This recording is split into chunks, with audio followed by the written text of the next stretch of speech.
Hello विद्यार्थियों, linear equation in two variables के second part में आपका स्वागत करता हूं। मैं हूं आपका अपना नमी सर। और आइए आगे के कुछ और क्वेश्चंस को हम देखते हैं जो थ्योरेटिकल क्वेश्चंस हैं, जो 3 नंबर 4 नंबर के बोर्ड्स में या तो पूछे गए हैं या तो आने के चांसेस हो सकते हैं। अब ये क्वेश्चंस करने के बाद आपकी एबिलिटी इतनी बढ़ जाएगी कि इनसे रिलेटेड कोई भी क्वेश्चन अगर आएगा तो आप उसको डिकोड कर सकोगे, क्रैक कर सकोगे, उसको सॉल्व कर सकोगे। सो आइए देखते हैं क्वेश्चंस को, एक एक क्वेश्चंस को यहाँ पे हम ट्राई करते हैं सॉल्व करने की। पहला है, an obtuse angle of a rhombus is greater than twice the acute angle by 30 degree. Find the measure of each angle. So questions को सबसे पहले रीड करने के बाद शांति से उसके बारे में सोचिए कि क्या इक्वेशन बन सकता है। हमें मालूम है कि यहाँ पे 2 इक्वेशन बन जाए तो हमारा काम आसान हो गया है ना। प्रीवियस लेक्चर में पार्ट 1 में मैंने स्पेशली हर चीज को अच्छे से एक्सप्लेन कर दिया है कि कैसे आपको क्वेश्चन को सॉल्व करना है। देखते हैं तो पहले फर्स्ट क्वेश्चन, फर्स्ट का सॉल्यूशन देखते हैं। यहाँ पे सॉल्यूशन देखता हूं मैं फर्स्ट का, है ना। पहला क्वेश्चन, पहले क्वेश्चन का सॉल्यूशन कि an obtuse angle of a rhombus, है ना। एक काम करते हैं, थोड़ा सा समझने की कोशिश करते हैं कि रोम्बस बनाते हैं, है ना। एक रोम्बस बनाते हैं, ए बी सी और डी, है ना। तो इसमें हमें इसके सारे एंगल्स के बारे में पता करना है। तो इसमें अगर मैं देखूंगा तो आप ध्यान देंगे कि ये वाला जो एंगल है ये 90 डिग्री से कम है और ये वाला एंगल जो है वो 90 डिग्री से ज़्यादा है ना। इस फेसिंग से अगर हम देखते हैं तो ये हुआ हमारा ऑब्ट्यूज एंगल और ये हुआ हमारा एक्यूट एंगल, है ना। मेंशन किया उसने, एक्यूट एंगल मेंशन किया हुआ है और ऑब्ट्यूज एंगल भी है। तो एक काम करते हैं, अगर मैं इसको x कंसिडर कर लूँ, इसको y कंसिडर कर लूँ, तब x y के फॉर्म में हम लीनियर इक्वेशन जनरेट कर सकते हैं। ठीक है, इतनी बातें आ गई समझ में। अब इसको लिखेंगे कैसे, है ना। स्टेटमेंट के हिसाब से हमको लिखना है, सिर्फ यही बना के तो पता काम मिले होगा नहीं। चलिए मैं यहाँ लिखता हूँ, let the acute angle of a rhombus, let acute angle of rhombus,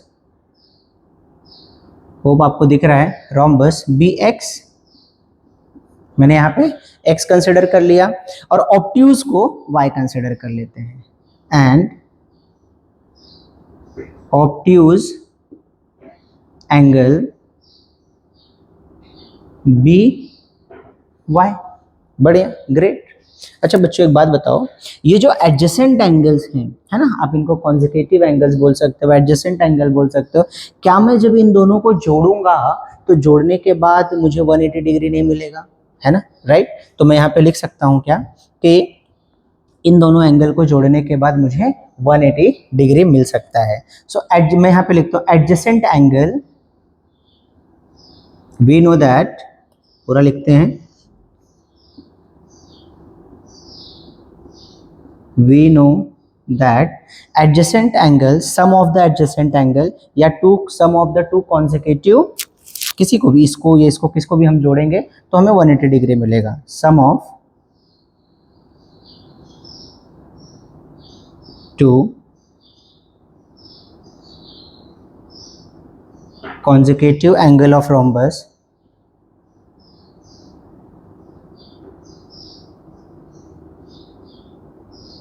is supplementary, is supplementary।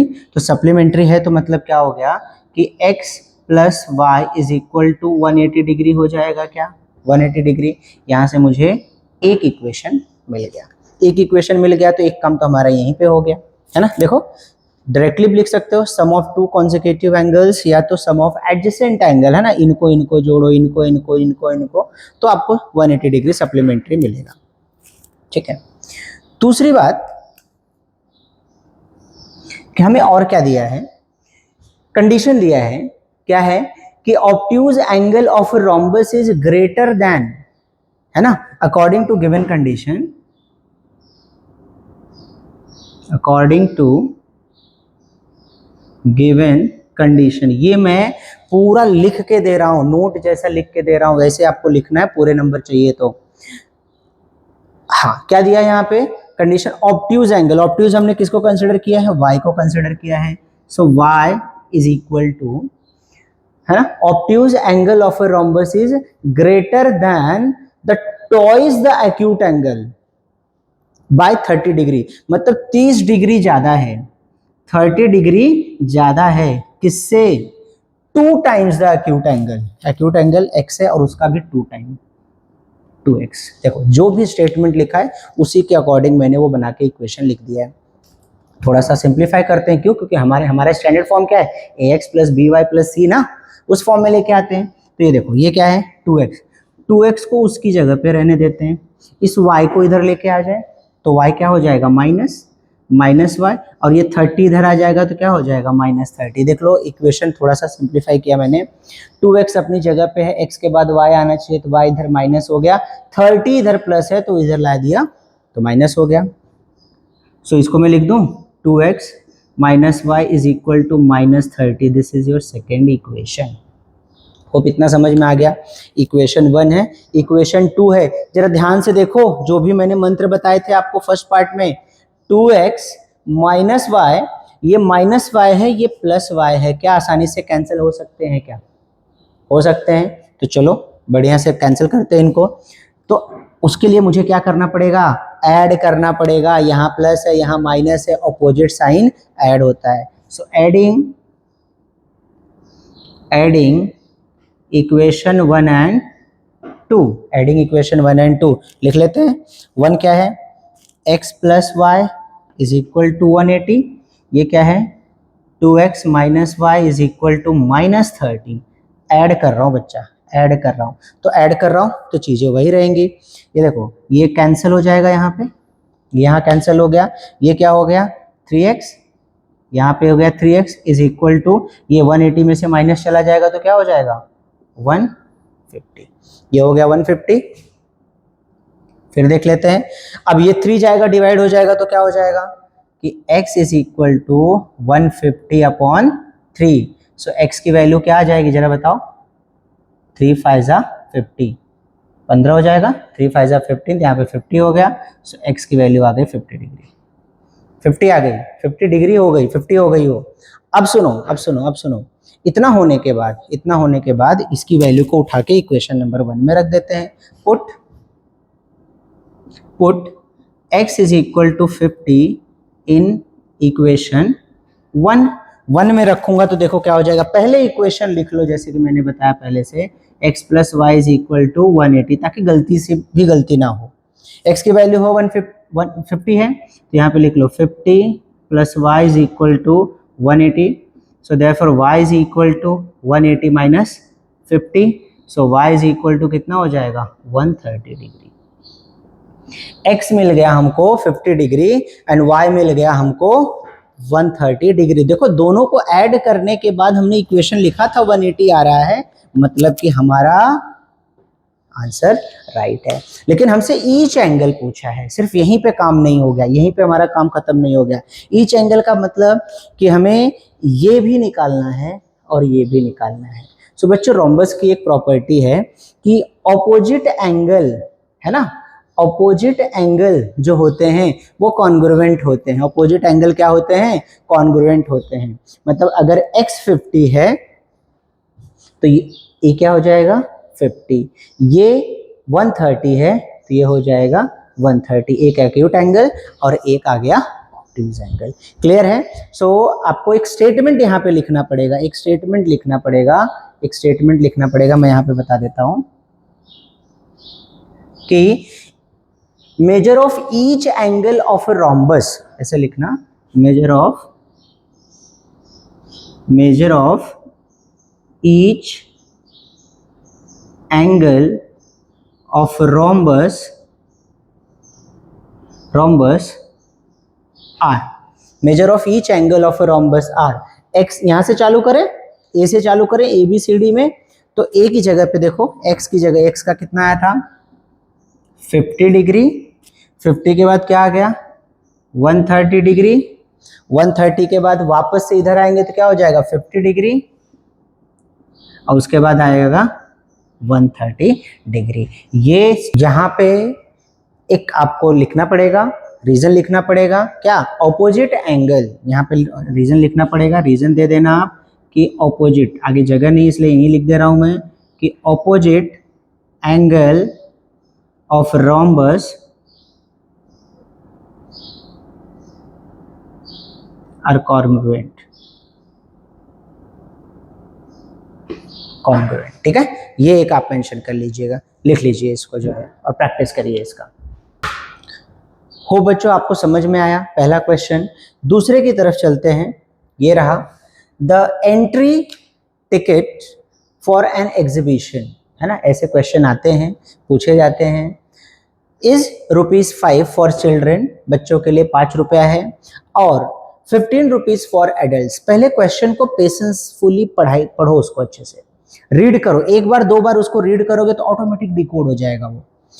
15 for adult, a group of 13 persons visited this exhibition and paid 115 to buy entry tickets, ठीक है। तो पता करो कि number of children कितने थे उस group में और नंबर ऑफ एडल्ट्स कितने हैं उस ग्रुप में, ठीक है। चलिए सेकंड का सॉल्यूशन देखते हैं। ये मैं सेकंड का सॉल्यूशन बता रहा हूं आपको। फर्स्ट ऑफ ऑल कंसिडरेशन हमारे लिए जरूरी होता है कि x क्या है, y क्या है, तो मैं नंबर ऑफ चिल्ड्रन को x कंसिडर कर लेता हूं और नंबर ऑफ एडल्ट्स को जो है y कंसिडर कर लेता हूं, है ना। प्रॉपर लिखते हैं इसको। चलिए, let number of children be x and number of adults be y, है ना। मैंने x एंड y दोनों को कंसिडर कर लिया। अच्छा, ये दोनों मिला के कितने लोग हैं, टोटल कितने पर्सन है भाई? 13 है, देखो यहाँ लिख के दिया 13, टोटल 13 पर्सन। एक इक्वेशन तो मिल गया हमको यहीं पे, है ना, कि x प्लस y दोनों मिला के कितने हैं 13। आपको सब ऐसे लिखना है, ऐसे लिखना है, x plus y is equal to 13, total number of person is 13। अब कंडीशन देखते हैं, है ना। कंडीशन कैसा दिया है कि 5 रुपया जो है 5 रुपीज वो चिल्ड्रन के लिए है एंड 15 रुपीज फॉर एडल्ट्स, और दोनों का मिला के जो पैसा आ रहा है वो 115 रुपया खर्चा हो रहा है टिकट लेने में, ठीक है। तो कंडीशन देख लेते हैं। According to given condition, according to given condition 5x, x is for children, उनका 5 रुपया लग रहा है, तो मैं यहां लिखूंगा 5x plus 15y is equal to, total पैसा खर्चा हो रहा है 115। ये हमें मिल गया इक्वेशन नंबर 2, ये हमें मिल गया इक्वेशन नंबर 2। होप आपको समझ में आया, कंडीशन समझ में आया क्या? वापस से एक बार क्वेश्चन को रीड करिए, वीडियो पॉज करिए, क्वेश्चन को रीड करिए, पहले ये इक्वेशन बनाने आना चाहिए तो ही सॉल्यूशन का मैटर मतलब होगा। अब ये दो इक्वेशन समझने के बाद आपको समझ गया करना क्या है, तो इसको हम क्या करते हैं, सब्स्टिट्यूशन मेथड से सॉल्व करते हैं ना। इससे पहले वाले को हमने क्या किया था, एलिमिनेशन मेथड से सॉल्व किया था, इसको सब्स्टिट्यूशन से सॉल्व करते हैं। फ्रॉम इक्वेशन फर्स्ट, है ना, थोड़ा सा इसको अलग तरह से करते हैं। फ्रॉम इक्वेशन फर्स्ट इक्वेशन को चेंज करते हैं तो क्या हो जाएगा, फर्स्ट इक्वेशन क्या था, x plus y is equal to 13, correct. इसको थोड़ा सा ऐसे कर दें क्या, 13 माइनस वाई, ये x अपनी जगह पे y उधर गया, तो इसको इक्वेशन नंबर 3 दे देता हूं मैं। सब्स्टिट्यूशन से कर रहा हूं इसके लिए, है ना। अदरवाइज आप क्या कर सकते हो, आप इसमें 15 से मल्टीप्लाई करके सब्ट्रैक्ट कर सकते हो, कैंसिलेशन करके आपका आंसर आ जाएगा। बट ये वाला देखते हैं। अब इस x की वैल्यू को मैंने 1 को चेंज किया तो 2 में रखेंगे, इसको 2 में सब्स्टिट्यूट करते हैं, है ना। पुट इन इक्वेशन, और सब्स्टिट्यूट लिख सकते हो, सब्स्टिट्यूट इक्वेशन सेकेंड में रखूंगा तो पहले सेकेंड लिख लो, पहले सेकेंड इक्वेशन को लिखो, 5x plus 15y is equal to 115। अब x की वैल्यू क्या हो गई, ये पूरी x की वैल्यू है। सो 5 x की जगह क्या लिख दूंगा मैं, 13 minus y plus 15y is equal to 115। Hope ये भी आपको समझ में आ गया। बढ़िया, सॉल्व कर देते हैं। 13 5 13 5 65, therefore 65 minus 5y plus 15y is equal to 115। Hope आपको समझ में आ रहा है, सब नंबर्स क्रिस्टल एंड क्लियर आपको दिख रहे हैं और समझ में भी आ रहे हैं। ठीक है, नाउ 65 माइनस, अभी देखो ये -15 और ये plus 15, -5 plus 15, y same variable है, माइनस हो जाएगा लेकिन साइन बड़े का आएगा। 15 का बड़ा नंबर है, 15 बड़ा नंबर है तो प्लस आएगा, plus 10y is equal to 115। 10y क्यों, 15 में से 5 जाएगा तो 10 बजेगा और ग्रेटर साइन आएगा। So therefore 10y is equal to 115, ये उधर जाएगा तो माइनस हो जाएगा 65। So therefore 10y is equal to, minus कर देते हैं, 5 5 क्या हो जाएगा 0, 5 5 0 हो गया भाई। और यहाँ क्या बचा 1, तो 11 गया, 11 में 6 गया 5 आ जाएगा, 50 हो गया। So therefore y is equal to 50 upon 10, cancel, क्या आ जाएगा 5 आ जाएगा, y is equal to 5, y is equal to 5। अच्छा, y किसके लिए लिया था हमने, अडल्ट्स के लिए, है ना। तो नंबर ऑफ अडल्ट्स 5 आ गए, बट होल्ड, थोड़ा सा आगे और हम लिख लेते हैं। अब इस y की वैल्यू को इक्वेशन नंबर 1 में रख दो, आसानी से आ जाएगा, या यहाँ पे रख दो थर्ड वाले में जो हमने 1 को थोड़ा सा मॉडिफाई किया था, थर्ड में रख देते हैं। Put y is equal to 5 in equation third. तीसरा इक्वेशन हमने बनाया ना यहाँ पे, नहीं तो आप 1 में रख सकते हो, कोई दिक्कत नहीं है ना। हर मेथड मैंने आपको एक्सप्लेन किया हुआ है। y is equal to 5, so x पहले लिख लो, x is equal to 13 minus y, पहले इक्वेशन को लिखो फिर सब्स्टिट्यूट करो वैल्यू को। x is equal to 13 minus y की वैल्यू क्या है भाई 5, so x is equal to क्या हो जाएगा 8। डब्बे में डाल दो, ऐसे डब्बे में डाल दो। लेकिन क्या हुआ, कंक्लूड हुआ क्या, क्वेश्चन कंक्लूड हुआ क्या, नहीं बिल्कुल नहीं हुआ। अभी हमें लिखना पड़ेगा उस ग्रुप में कितने number of adults and children है। तो x है children, so number of children is 8 in the said group,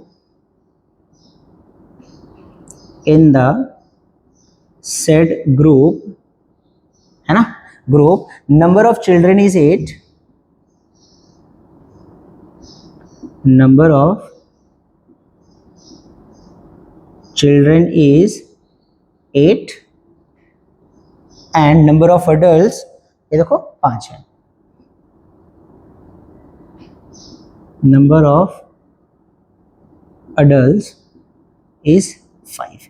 ये कंप्लीट हो गया आपका क्वेश्चन, ये सॉल्यूशन आपका कंप्लीट हुआ। एक बार अच्छे से इसको देखिए और इसका प्रैक्टिस करिए, बिना प्रैक्टिस किए देख के काम नहीं होगा। ओके बच्चों, ये 2 क्वेश्चन देखिए, ये भी बोर्ड में पूछे गए क्वेश्चन हैं और इससे रिलेटेड जो भी क्वेश्चन आएंगे वो अगर आप सॉल्व करना चाहते हो तो अच्छे से समझो इसको क्या है ये। सो सबसे पहले मैं थर्ड का सॉल्यूशन करता हूँ, है ना, थर्ड का सॉल्यूशन, क्वेश्चन नंबर थर्ड का सॉल्यूशन। ये मैंने लास्ट वीडियो में जो डिस्क्रिप्शन में पीडीएफ शेयर किया है वो सब में ऐसे सब सारे क्वेश्चंस हैं जो न्यूमेरिकल बेस्ड क्वेश्चंस हैं। तो क्या दिया है कि convert the following equation in simultaneous equations and solve, मतलब पहले हमें इक्वेशन बनाना है और उसके बाद, है ना, लीनियर इक्वेशन में कन्वर्ट करना है, फिर उसको सॉल्व करना। बहुत सिंपल है, ध्यान दीजिए, है ना। 3 नंबर का क्वेश्चन है ये। क्या दिया है कि under root x upon y is equal to 4। पहले तो इसको इक्वेशन बना लेते हैं। आपको पता है बच्चों कि ये जो रूट है, स्क्वायर रूट है, इसको हटाने का एक ही मात्र तरीका है, क्या, कि स्क्वायरिंग कर दो, दोनों साइड स्क्वायरिंग कर दो। लिखो वहां पे squaring both side,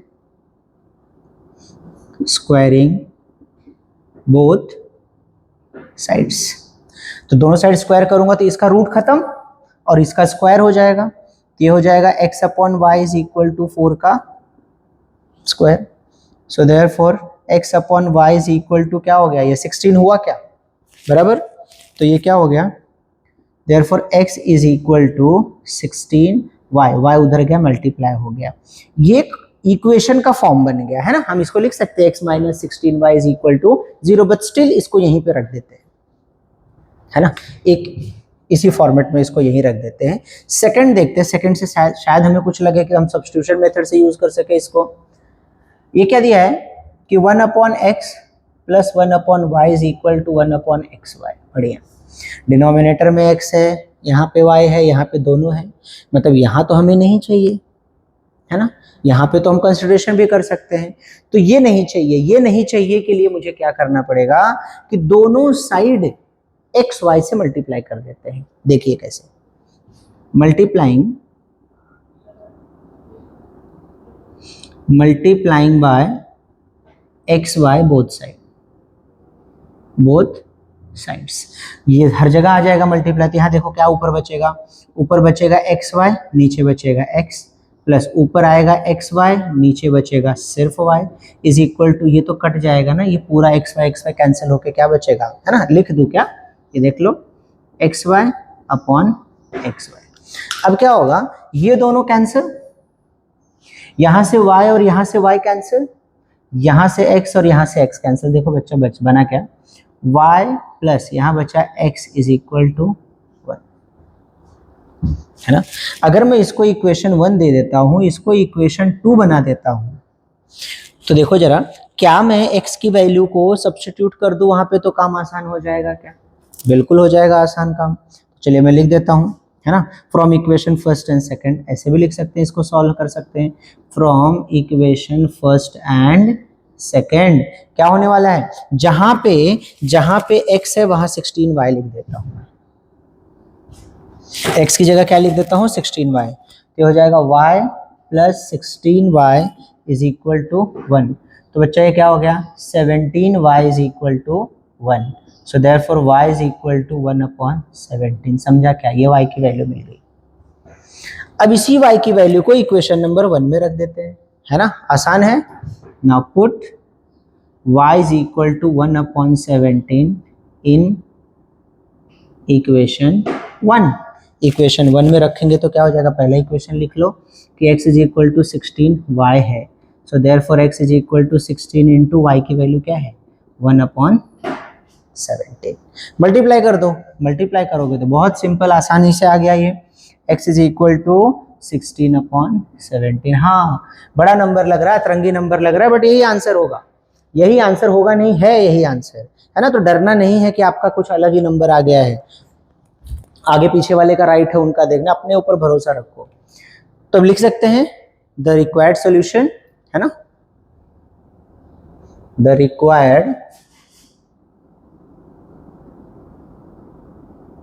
solution is, क्या हो जाएगा हमारा, x is equal to 16 upon 17 and y is equal to 1 upon 17। That's it, y is equal to 1 upon 17। Great, ये हो गया हमारा फाइनल आंसर, लिख लीजिए इसको। और आइए अभी देखते हैं इसका नेक्स्ट क्वेश्चन जो लिखा है, फोर्थ वाला क्वेश्चन। फोर्थ क्वेश्चन शायद आपके दिमाग में थोड़ा बहुत चल रहा होगा, ट्राई करो, वीडियो पॉज करो और ट्राई करो उसका इक्वेशन बनाने का, है ना। देखते हैं सॉल्यूशन 4, फोर्थ का सॉल्यूशन देखते हैं। हम ब्लैक मार्कर ले लेते हैं। अभी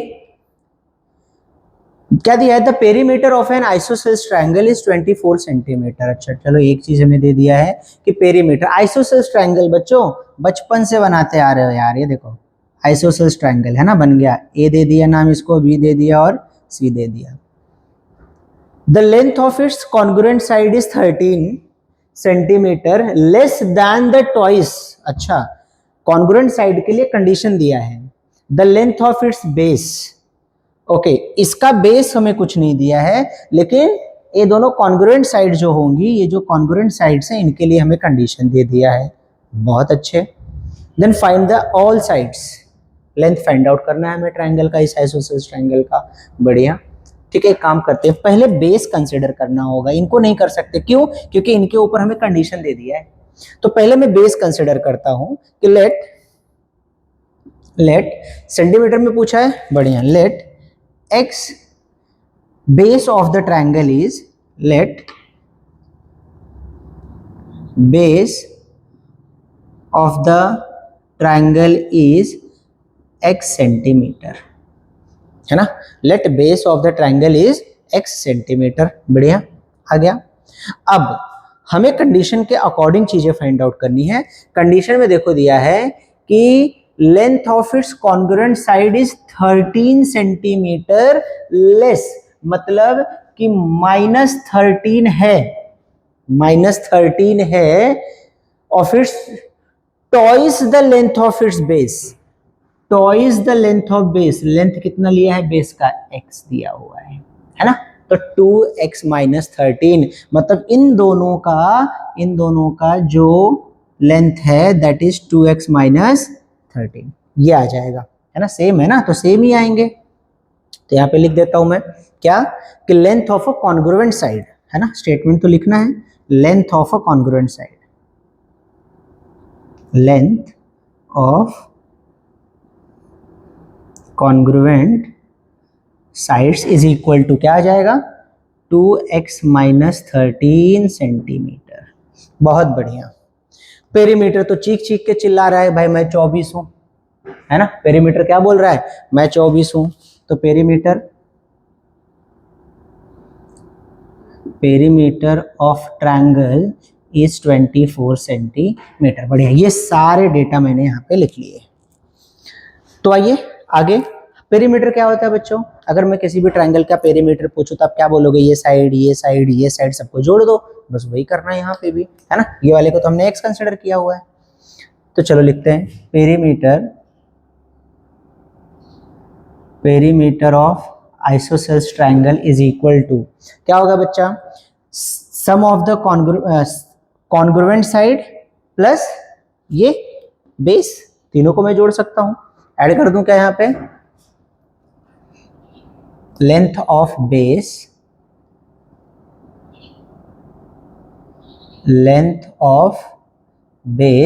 प्लस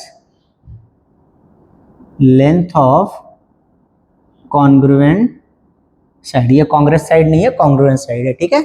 चलो अब पेरीमीटर ऑफ ट्रायंगल दिया हुआ है, क्या दिया है भाई 24, तो लिख लो 24 is equal to length of base x है plus and length of congruent side इसका 2x minus 13 plus 2x minus 13, दो बार लिखेंगे, है ना, दो बार इसको लिखेंगे, है ना। इसका भी दो है ना भाई, दोनों लिखना पड़ेगा, लेंथ ऑफ कॉन्ग्रुएंट साइड। तो साइड्स लिख देते हैं, ठीक है, साइड्स लिख देते हैं। चलिए सॉल्व करते हैं इसको। सो 24 इज इक्वल टू x अपनी जगह पे है plus 2x minus 13 plus 2x minus 13, ध्यान देते हैं। So therefore 24 is equal to, ठीक है, एक x 2x, यहाँ पे 3x हो गए, ये हो गए पर ढेर सारे x है मैथ्स के पास, ठीक है। ये हो गए टोटल कितने, 2 2 4 1 5, 5x, इसलिए मैथ्स पसंद है मुझे। 5x आ गया, 5x और यहाँ पे देखिए माइनस 13 माइनस 26, क्लियर है क्या, सही है क्या, माइनस माइनस क्या हो जाएगा, प्लस हो जाएगा। सो देयरफॉर अब ये 26 इधर माइनस है, इधर लेके आ जाते हैं तो क्या हो जाएगा, 24 plus 26 is equal to 5x। जोड़ देते हैं, ये 10 हो गया, 0 4 1 5 50 हो गया, is equal to 5x। So therefore x is equal to 50/5, x is equal to 10। ये देखो 10 आ गया, बेस की वैल्यू 10 आ गई, बेस की वैल्यू क्या आ गई, 10 आ गई, वेरी गुड। अच्छा बेस की वैल्यू अगर 10 आ गई है तो कॉन्ग्रुएंट साइड्स भी पता कर सकते हैं क्या हम लोग, तो सेम ही होंगे। लिख लेते हैं length of congruent side is equal to क्या है, 2x minus 13, 2x minus 13, 2 into x की वैल्यू क्या निकाला भाई हमने, 10, है ना, सेंटीमीटर है ये भाई, सेंटीमीटर, यूनिट लिखना मत भूलना। 2 इंटू 10 माइनस 13, ये हो गया 20 माइनस 13, कितना आ गया 7 सेंटीमीटर। तो कंक्लूजन तो देना पड़ेगा ना, क्या कि base of the isosceles triangle is 10 centimetre, लिखना कि base of the isosceles triangle is 10 centimeter and length of congruent side is कितना है बच्चा? 7 सेंटीमीटर। तब जाके कंक्लूड हो गया है ना। आप शॉर्टकट नहीं मारना, आप बराबर इत्मीनान से पूरा लिखना, ठीक है। नोट डाउन कर लीजिए इसको और इसी का प्रैक्टिस भी करिए।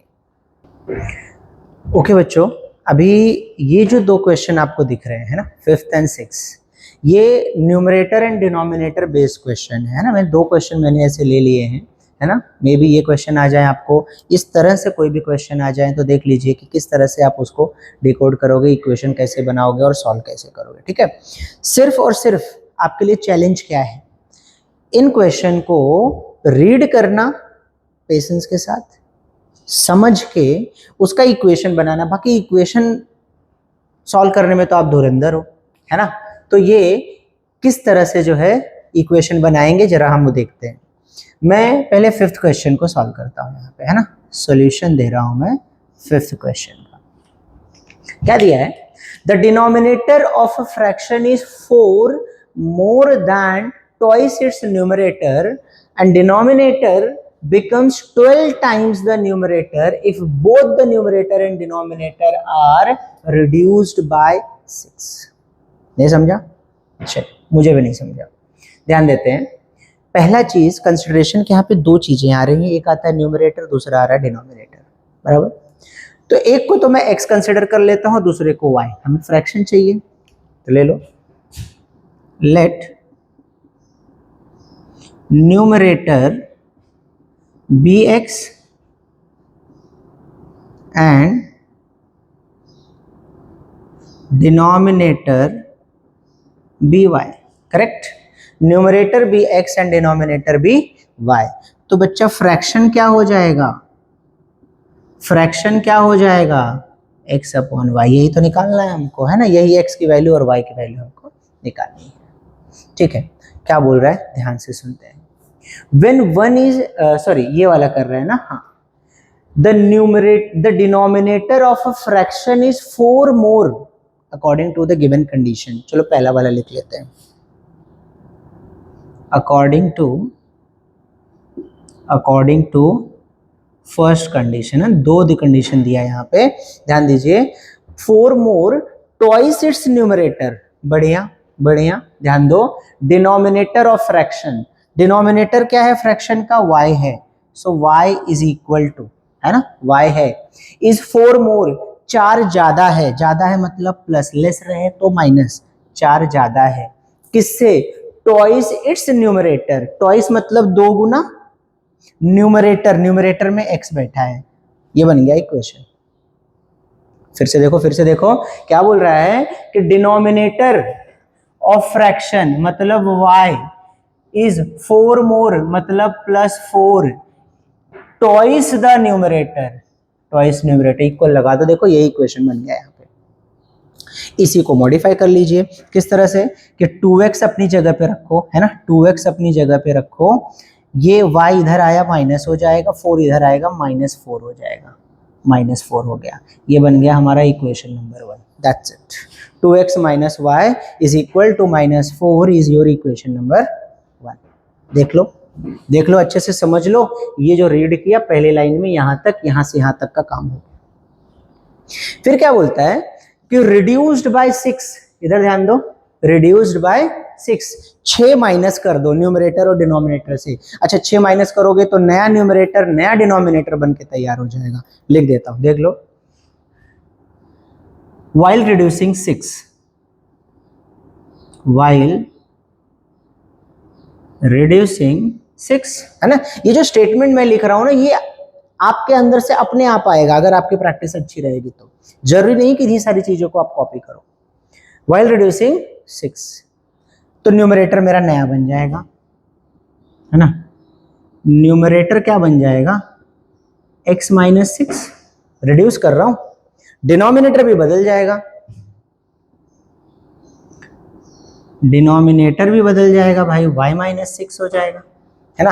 अब इन दोनों रिड्यूस्ड होने के बाद का कंडीशन दिया है, क्या दिया है कि डिनोमिनेटर बिकम्स 12 टाइम्स, डिनोमिनेटर क्या है भाई, y माइनस 6, यहां लिख लो अकॉर्डिंग टू सेकेंड कंडीशन क्या बोलता है, ये जो डिनोमिनेटर है y माइनस 6 ये 12 टाइम्स, है ना, 12 गुना है किसका, न्यूमरेटर का। न्यूमरेटर क्या है, x माइनस 6। देख लो जरा, देख लो चेक कर लो, देखो क्या बोल रहा है कि डिनोमिनेटर जो है वो 12 टाइम्स न्यूमरेटर है। कब, जब 6 माइनस करते हैं, रिड्यूस करते हैं, तब बन गया, इक्वेशन बन गया। सिंप्लीफाई करते हैं, therefore y minus 6 is equal to 12x minus 12 × 72, है ना, 72 आ गया ये, करेक्ट। चलो इसको सीक्वेंस फॉर्मेट में लिख लेते हैं।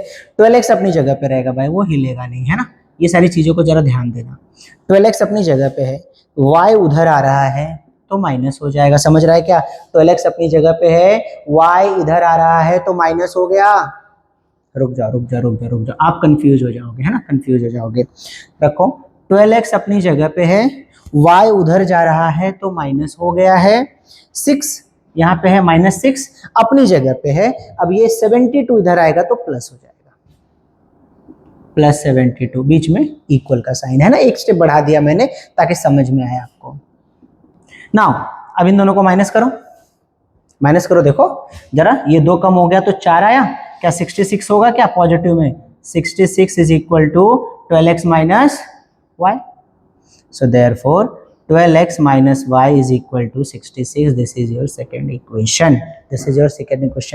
अब देखिए जरा, ये रहा पहला equation, 2x minus y is equal to -4, और ये रहा आपका second equation, 12x minus y is equal to 66। ये माइनस y है, यहां माइनस y है, सेम साइन है तो सब्सट्रैक्शन, वेरिएबल सेम है, कोएफिशिएंट सेम है, दोनों इक्वेशन को सब्ट्रैक्ट करो, ये काम आपका रहेगा, इसको सब्ट्रैक्ट करना, है ना, सॉल्व इक्वेशन 1 एंड 2, है ना, कैसे, एलिमिनेशन मेथड से सॉल्व करना है। सॉल्व करने के बाद आपको एक x की वैल्यू आएगी, एक y की वैल्यू आएगी, बाद में फाइनल आंसर में आप क्या करोगे, यहाँ पे लिख के आना फ्रैक्शन x अपॉन वाई था ना, देखो कहाँ लिखा है, ये देखो x अपॉन वाई रख देना, ये आपका फाइनल आंसर हो जाएगा। ये वाला काम आप प्रैक्टिस में करोगे, घर काम में करोगे इसको अभी, ठीक है। ये दूसरा वाला क्वेश्चन मैं ले लूंगा, ये वाला आपको सॉल्व कर देता हूँ, ये आपको बता देता हूँ, ये भी बता देता हूँ। होप ये समझ में आ गया, देख लो, इसको लिख लो और इसको सॉल्व करके आंसर कमेंट करना। ये सॉल्व करना, सॉल्व करने के बाद कमेंट में बताना कि आपका आंसर क्या है, ठीक है। चलते हैं नेक्स्ट क्वेश्चन पे। देखिए अभी इस क्वेश्चन में, सेकंड क्वेश्चन में ना, सिमिलर क्वेश्चन है, एक ही घर के, एक ही खानदान के क्वेश्चन है, पूछने का तरीका उनका अलग है।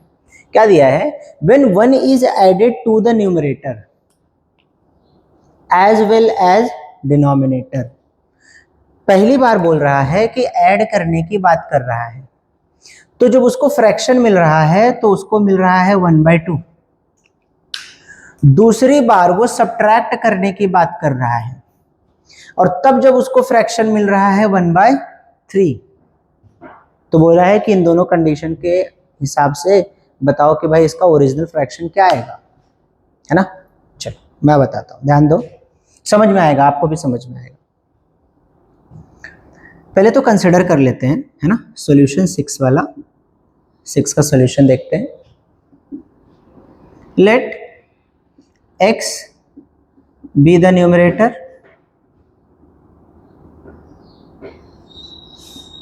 and y be the denominator।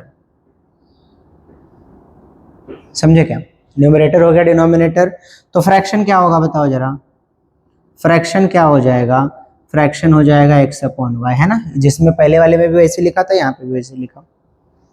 अब कहानी चालू होगी, पहला कंडीशन क्या बोलता है according to first condition?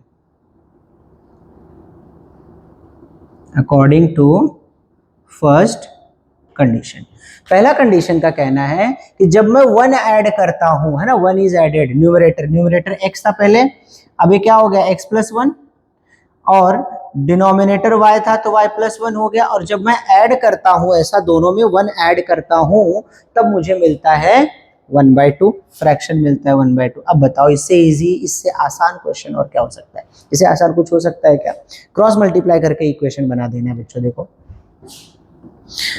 2 multiply कर दो इससे, 2 multiply by x plus 1 is equal to, वो तो 1 है तो डायरेक्ट आ जाएगा y प्लस 1, है ना। तो देखो क्या हो गया, 2x plus 2 is equal to y plus 1। यहाँ पे देखो 2x यहाँ पे है, y इधर आएगा माइनस y हो जाएगा, इज इक्वल टू 1, 2 उधर जाएगा, 2 उधर जाएगा, 2 उधर जाएगा, -2 हो जाएगा। ठीक है, क्या हुआ, 2x minus y is equal to -1। ये बन गया इक्वेशन नंबर 1। ये पहला इक्वेशन बन के तैयार। दूसरे की तलाश पे चलते हैं सेकंड कंडीशन के बेस पे। According to second condition, second condition में यही काम करना है, बस माइनस बोल रहा है करने के लिए, बोला था ना मैंने, देखो सब्ट्रैक्ट करने बोला है, तो ऊपर नीचे -1 जब करूंगा तो 1/3 फ्रैक्शन आएगा, बोला है 1/3। बोलो जो यहाँ किया वही तो यहाँ करना है ना। क्रॉस मल्टीप्लाई कर देते हैं, क्रॉस मल्टीप्लाई कर देते हैं, यहीं पे क्या हो जाएगा, 3x minus 1 is equal to y minus 1, यहीं पे आ गया, कहानी यहीं सिमट गई इसकी।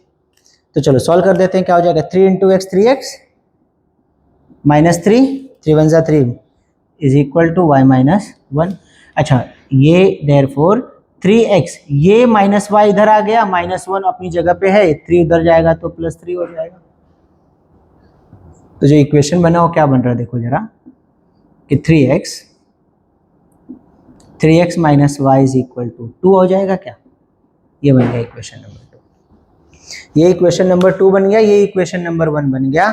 सेम स्टोरी आके वापस से बैठ गई है, -y की, ये -y, ये -y। तो सब्ट्रैक्ट कर सकते हैं इक्वेशन 2 को और 1 को, सब्ट्रैक्ट कर सकते हैं, सब्ट्रैक्ट करके लीनियर इक्वेशन से इसको सॉल्व कर सकते हैं क्या? हम लिख लो यहाँ पे, चलो लिख देते हैं, सब्ट्रैक्टिंग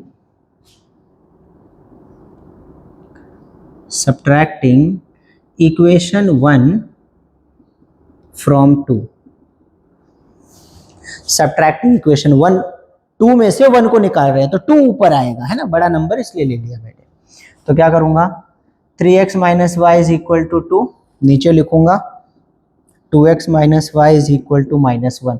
बच्चों सब्ट्रैक्ट कर रहा हूं, क्यों किया बताया, पता है ना, ये माइनस है, ये माइनस है, सेम साइन, सब्ट्रैक्शन। तो देखो कैसे बदलेगा साइन, ये माइनस, ये प्लस, ये प्लस, तो ये पहले तो प्लस माइनस कैंसिल, और ये 3x में से 2x जाएगा तो क्या बचेगा, 1x बचेगा, इज इक्वल टू ये प्लस हो जाएगा, तो देखो 3 डायरेक्ट आ गया, डायरेक्ट हमको 3 मिल गया, यहीं पे कुछ करने की भी जरूरत नहीं पड़ी। अब इसकी वैल्यू को उठाओ और किसी भी इक्वेशन में रख दो, 1 में रख दो, put x is equal to 3 in equation 1। अच्छा, जैसे इसको आप 1 में रखोगे, जैसे ही आप इसको 1 में रखोगे क्या हो जाएगा, देखो 2x, पहले तो इसको लिख लेना, क्या है, 2x minus y is equal to -1, तो x की वैल्यू 3 है, रख दो यहाँ पे, कि 2 into 3 minus y is equal to -1, ये हो गया 6 minus y is equal to -1, बढ़िया। अच्छा 6, ये 1 इधर आएगा तो +1 हो जाएगा, और ये y इधर जाएगा तो माइनस था तो प्लस हो जाएगा, और ये हो गया 7, तो y is equal to 7। x की वैल्यू आ गई 3, y की वैल्यू 7 आ गई, तो जो हमारा फ्रैक्शन था वो क्या बनेगा बच्चों, x upon y, 3 upon 7 will be your final answer. देख लीजिए, देख लीजिए, समझ में आया क्या? इंटरेस्टिंग क्वेश्चन है, बढ़िया क्वेश्चन है, आने के चांसेस होते हैं ऐसे क्वेश्चंस के, कर लीजिए प्रैक्टिस।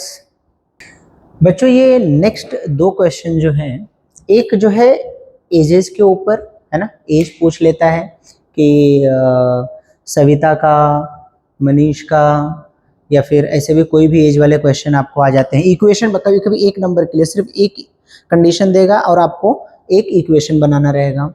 3 नंबर के लिए, 4 नंबर के लिए ऐसे क्वेश्चन आ जाते हैं।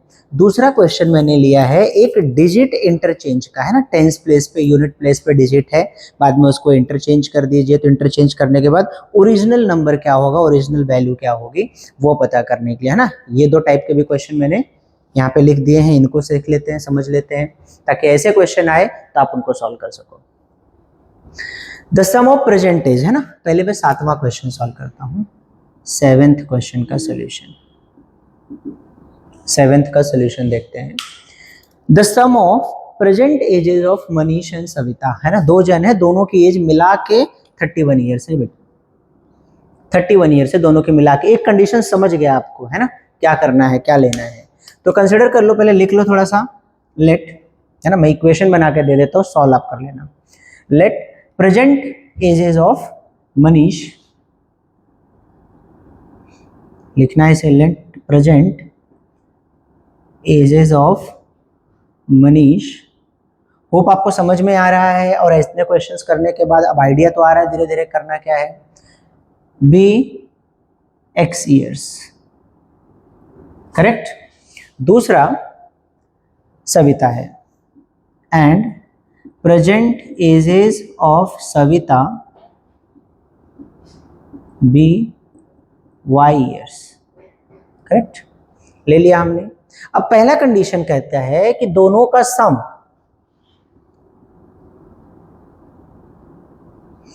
According to first condition.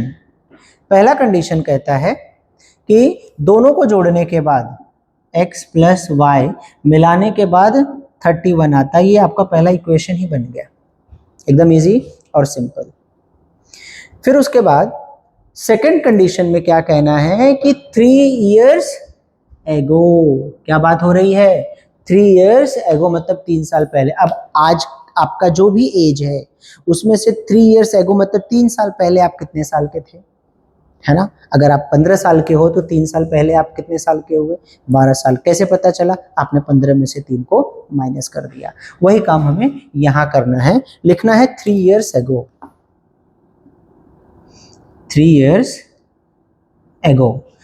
अब एज ऑफ मनीष, है ना, एज ऑफ मनीष 3 साल पहले, आज उसकी एक्स है, एक्स मतलब एज की बात हो रही है, ठीक है।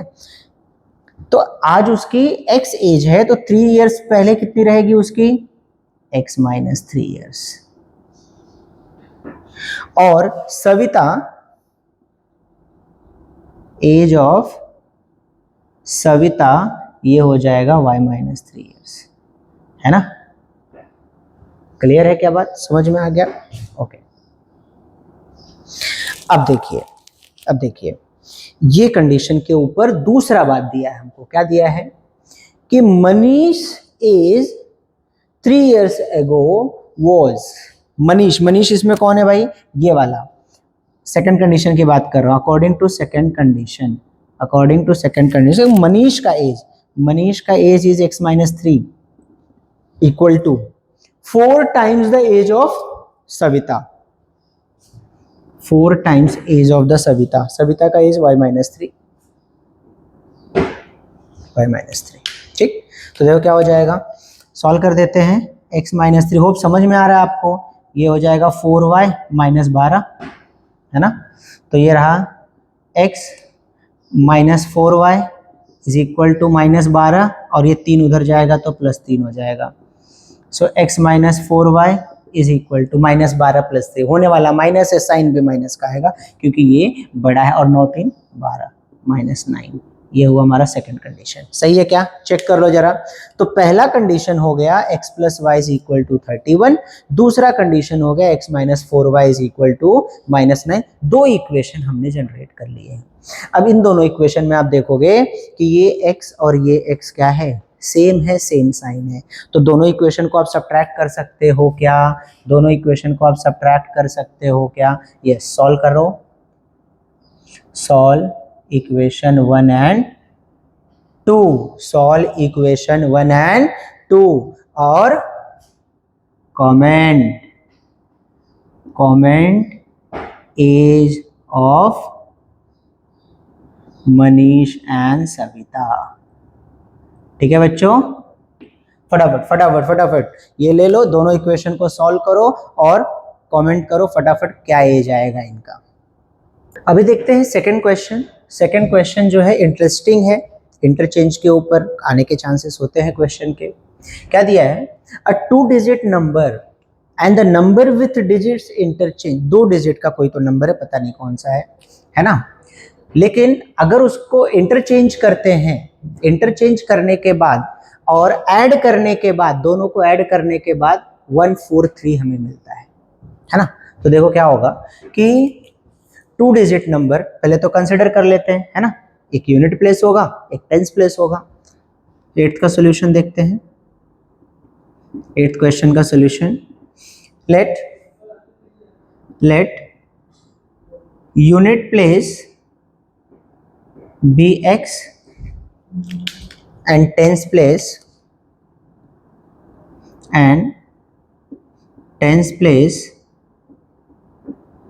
be y। Unit place be x and tens place be y। Okay, तो ओरिजिनल नंबर क्या हो जाएगा,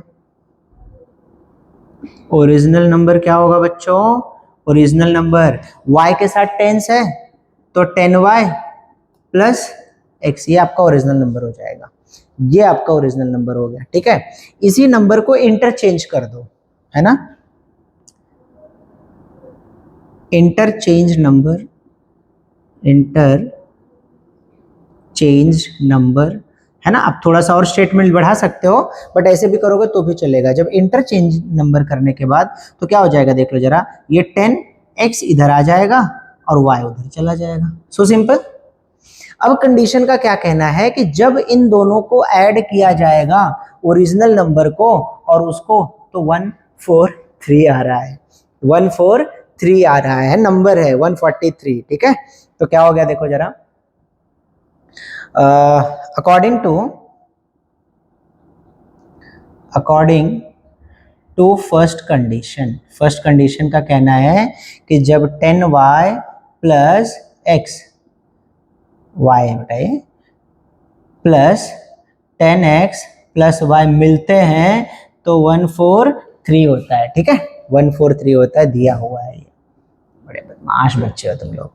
ठीक है, 10y plus x plus 10x plus y is equal to 143 होता है। सॉल्व कर देते हैं ना इसको, देखो 10y लिख दो, 10y plus x plus 10x plus y is equal to 143। Correct, solve कर लो, देखो जरा, ये क्या हो गया 11x और ये हो गया 11y, तो 11x plus 11y is equal to 143। 11x plus 11y is equal to 143। Cancellation होगा क्या, हाँ होगा। अगर मैं पूरे इक्वेशन को लिखना dividing by through out by 11, है ना, डिवाइडिंग बाय 11 बोथ साइड, तो यहाँ क्या बचेगा, x plus y is equal to, divide करो, 11 वन जा 11, 3 आएगा, 11 वन जा 11, 11 3 जा 33, ये बन गया इक्वेशन नंबर 1। ये फर्स्ट इक्वेशन बनके तैयार हो गया आपका, बड़ा आसान सा। सेकंड कंडीशन देखो क्या बोल रहा है कि the given number digit unit place पे हमने किसको लिया भाई, x को लिया है, by second condition.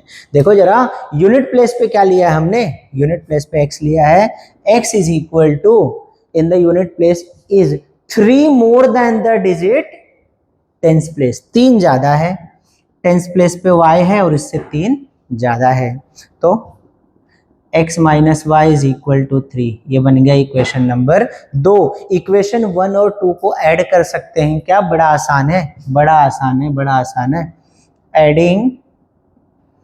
Adding equation 1 and 2। तो 1 पे देखो, x plus y is equal to 13, x minus y is equal to 3। Add कर रहा हूँ भाई, ऐड, तो जब जैसे मैं ऐड करूंगा ये y क्या हो गया, कैंसिल, ये x क्या हो गया, 2x इज इक्वल टू 16, है ना, 13 plus 3 16। So x is equal to 16/2, x is equal to 8। x आ गया 8 आ गया, x 8 आ गया, बढ़िया। तो y निकालने के लिए x मैंने फाइंड आउट किया भाई, x मैंने फाइंड आउट किया। इस इक्वेशन को, इस वैल्यू को इक्वेशन नंबर 1 में पुट कर दो, put in equation 1 and comment value of y की वैल्यू आ जाएगी और ये आपके 2 डिजिट नंबर बन जाएंगे। देख लेना, यूनिट प्लेस पे और टेंस प्लेस पे वैल्यू को रख देना, आपको नंबर मिल जाएगा। क्लियर है क्या? समझ में आया बच्चों? होप ये क्वेश्चंस आपको बड़े आसानी से समझ में आ गए। ऐसे ही क्वेश्चंस और भी हैं जो पीडीएफ मैंने शेयर किया, उस पीडीएफ के अंदर, प्लस क्लासरूम में भी मैंने आपको बहुत सारे क्वेश्चन सॉल्व करवाए हैं। और भी क्वेश्चन देखना, आप सॉल्व करना, है ना। जैसे वो ट्रेन वाला क्वेश्चन है, एंड देन विशाल ट्रैवल करता है बाय बस, बाय कार, ये सब इंपॉर्टेंट क्वेश्चन है। और ये ऐसे क्वेश्चन हैं जो थोड़े ट्रिकी हैं। आप 10 बार प्रैक्टिस करने के बाद भी भूल जाते हो, तो इसको बार बार रिवाइज करना, प्रैक्टिस करना। और किसी भी क्वेश्चन में अगर आपको डाउट लग रहा है, सॉल्व करने की ज़रूरत है, तो आप कमेंट करिए, उसका भी वीडियो मैं आपको बना के दूंगा। ठीक है, ऑल द बेस्ट। 6 मार्च को जो है इसका पेपर फोड़ के आना।